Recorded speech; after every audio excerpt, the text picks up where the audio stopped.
आता आपण बघूयात पुण्यातील टॉप 9 बातम्या। पुण्यातील धरण क्षेत्रात पावसाचा जोर कायम, धरणातील पाणीसाठा 38%वर, पुणेकरांमध्ये आनंदाचं वातावरण।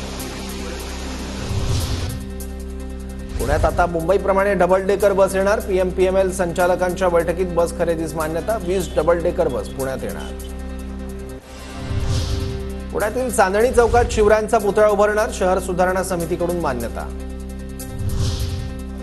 पुण्यातील रस्त्यावरील अतिक्रमणावर कारवाई सुरू, पालिकेकडून रस्ते अतिक्रमण मुक्त करण्यासाठी 15 दिवसांच्या कारवाईचे नियोजन। पुण्याच्या सिंहगड भागात डेंग्यू आणि इतर आजारांच्या रुग्णांमध्ये वाढ, सांब्रेवाडीमध्ये 3 वर्षांच्या बालकासह 10 पेक्षा अधिक नागरिकांना डेंग्यूची लागण।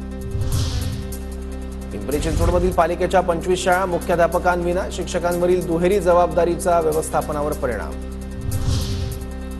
पुण्याच्या गोडेगावमध्ये रानभाज्यांना नागरिकांची पसंती, पौष्टिक आणि औषधी गुणधर्म असल्याने नागरिकांकडून रानभाज्यांची खरेदी।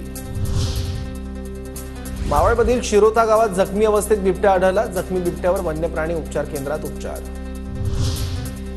राज्य मंत्रिमंडळाच्या 9 विभागीय मंडळामार्फत 10वीची पुरवणी परीक्षा 16 जुलै ते 30 जुलै कालावधीत, तर 12वीची परीक्षा 16 जुलै ते 8 ऑगस्ट या कालावधीत।